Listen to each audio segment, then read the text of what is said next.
अब देखो यार, अगर तुम लोग AEW के हार्डकोर फैन हो तो ये वीडियो तुम्हारे लिए होने वाले गए, क्योंकि AEW के वीकली प्रोडक्शन मीटिंग को लेकर AEW के बैक स्टेज पर मेजर इशू हो चुका है। NJPW के विंडी सिटी रियूट को लेकर NJPW के लेटेस्ट टिकट से संबर सामने आ चुके गए। HBO मैक्स पर AEW के पेपर व्यू इंक्लूड होने को लेकर मैक्स की तरफ से मेजर अनाउंसमेंट हो चुकी गए। तो गाइज वहीं NJPW का एक बड़ा सुपरस्टार कल AEW कोलिजन पर डेब्यू करने वाला है। तो गाइज चलिए बिना किसी देरी के शुरू करते हैं इस वीडियो को। और गाइज सबसे पहले बात करेंगे AEW के upcoming pay per view AEW double और नथिंग 2025 की। गाइज यहाँ पर ये बात तो हम सभी लोगों को मालूम है, इस साल AEW का डबल और nothing pay per view AEW company पहली बार वेगास के बाहर करने वाले गए। और कोविड-19 पैंडेमिक के अलावा AEW कंपनी पिछले 5 सालों से उनके सभी पेपर व्यूज को बैक टू बैक यहाँ पर डबल और नथिंग वेगास के अंदर करते आ रही गए। और AEW के लगातार 5 सालों तक वेगास में पेपर व्यू करने के बाद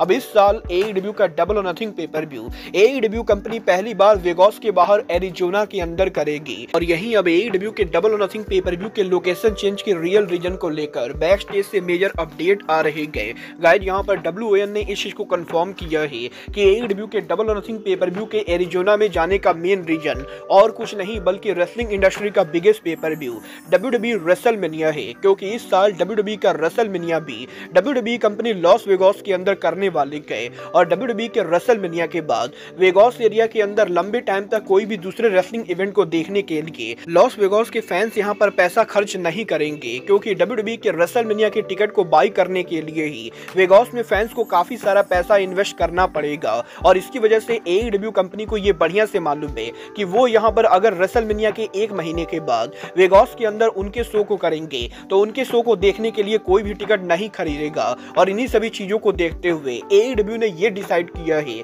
कि वो यहाँ पर इस साल के डबल और नथिंग पेपर व्यू को लॉस वेगास की जगह एरिजोना के अंदर करेंगे, क्योंकि एरिजोना में WWE कंपनी यहाँ पर मई महीने के अंदर कोई भी बड़ा शो नहीं करने वाली गए। और एरिजोना में AEW कंपनी का debut pay per view AEW company के शो पर ज्यादा क्राउड ला सकता है। वल देखना दिलचस्प होने वाला है कि AEW के एरिजोना में डेब्यू डबल और नथिंग पेपर व्यू पर AEW की फाइनल अटेंडेंस कितनी होती है। बट गाइज जहां तक बात रही पेपर व्यू अटेंडेंस की, तो गाइज अब मैं आपको बता दूं NJPW के साल के one of the biggest pay per view Windy City Riot को लेकर लेटेस्ट टिकट से नंबर सामने आ चुके गए। गाइज यहां पर NJPW के इस साल का Windy City Riot pay per view NJPW 11 अप्रैल को विंट्रस्ट अरीना में करेगी, जहां पर विंडी सिटी रियूट की ओवरऑल कैपेसिटी NJPW ने करीबन यहां पर 4552 के बराबर रखी गए, जहां पर 4552 टिकट में से NJPW ने करीबन 2770 टिकट सोल्ड आउट कर दिए हैं। बट अब भी यहां पर NJPW के विंडी सिटी रियूट के ऊपर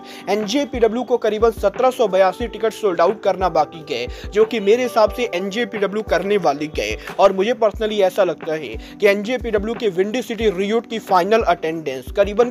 5000 के बराबर होगी, जो लास्ट वीक के मुकाबले 1000 डाउन होने वाले गए, क्योंकि लास्ट ईयर NJPW के विंडी सिटी रियूट के ऊपर करीबन 6000 लोग विंट्रस्ट अरीना के अंदर मौजूद थे। वल अब ये तो आने वाला टाइम बताएगा कि विंडी सिटी रियूट की फाइनल अटेंडेंस कितनी होती गए। बट गाइस चलिए फिलहाल आगे बढ़ते और बात करते हैं AEW के पेपर व्यू के मैक्स पर इंक्लूड होने की। गाइस यहाँ पर ये बात तो हम सभी लोगों को मालूम है, वार्नर मीडिया और AEW के न्यू टीवी डील के बाद AEW के डायनामाइट कोलिजन के साथ साथ AEW के सारे पेपर व्यू और लाइब्रेरी कंटेंट भी AEW कंपनी HBO मैक्स के ऊपर मूव करने वाले गए। और अब यहाँ पर फाइनली इस हफ्ते मैक्स के द्वारा ये कंफर्म हो चुका है कि AEW कंपनी अब यहाँ पर फाइनली उनके पेपर व्यू लाइब्रेरी कंटेंट को ऑफिशियली यहाँ पर मैक्स के ऊपर मूव कर रहे गए। और HBO मैक्स ने ऑफिशियली ये अनाउंस कर दिया है कि HBO मैक्स के ऊपर AEW कंपनी के पिछले 5 साल के सभी पेपर व्यू AEW कंपनी यहाँ पर मार्च महीने से ऑफिशियली मैक्स के ऊपर मूव करेगी। और बेसिकली जिसके पास भी HBO मैक्स का सब्सक्रिप्शन होगा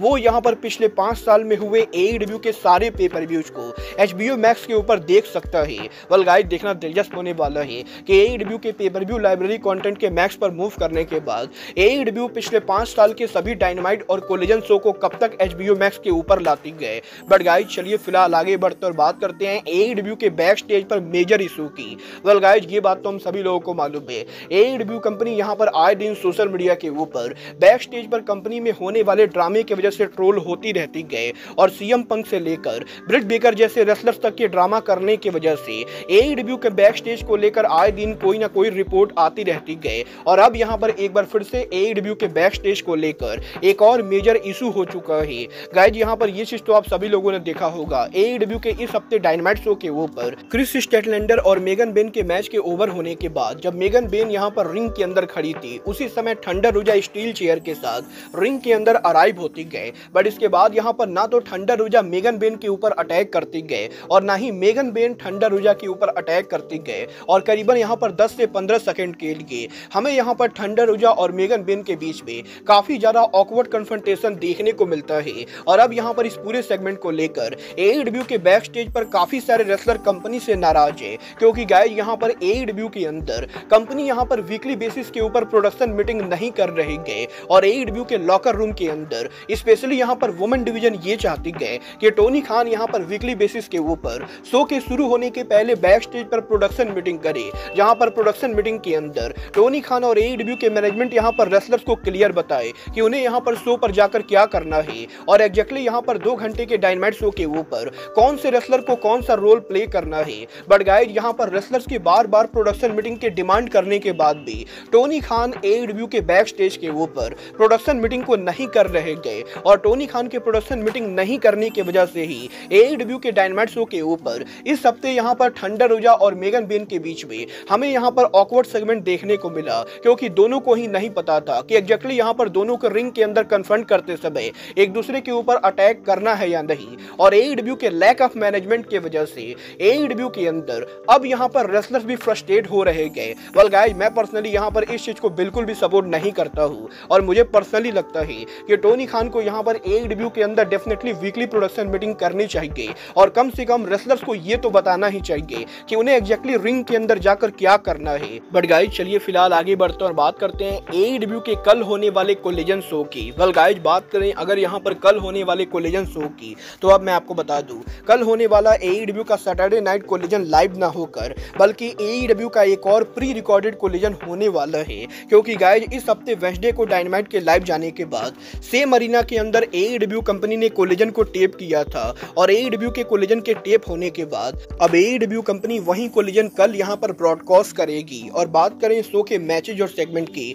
तो कल यहाँ पर AEW के कोलिजन शो के ऊपर ROH का world title on the line होगा, जहाँ पर जेरिको ROH का वर्ल्ड चैंपियनशिप हमें यहाँ पर बैंडिडो के खिलाफ डिफेंड करते हुए दिखाई देंगे। तो वहीं AEW के tag team superstar Brian Cage और लांस आर्चर शो पर एक्शन में होंगे। AEW के वुमेन डिवीजन की तरफ से जूलिया हार्ट क्वीन आमी नाटा को फेस करेंगी। तो वहीं AEW सुपरस्टार मैक्स कास्टर की तरफ से कल यहाँ पर एक और ओपन चैलेंज होने वाला है। AEW सुपरस्टार हार्ली कैमरॉन कल यहाँ पर कोलिजन शो के ऊपर पहली बार ग्रैंड स्लैम के बाद क्राउड को एड्रेस करेंगी। तो वहीं लूचा मैच के अंदर कल यहाँ पर होलोग्राम 20 मोटर्स को फेस करेंगे। और इसके साथ साथ कल AEW कोलिजन शो के ऊपर मेन इवेंट पर AEW का ट्रियोस टाइटल ऑन द लाइन होगा, जहां डेनियल गार्सिया एंड 2.0 हमें शो के ऊपर डेथ राइडर को ट्रियोस टाइटल के लिए चैलेंज करते हुए दिखाई देंगे। बट शो पर इन सभी बड़े मैचेस के अलावा कल यहाँ पर AEW के कोलिजन शो के ऊपर NJPW के one of the rising superstar Gabe Kidd AEW के अंदर ऑफिशियल इन रिंग डेब्यू करेंगे,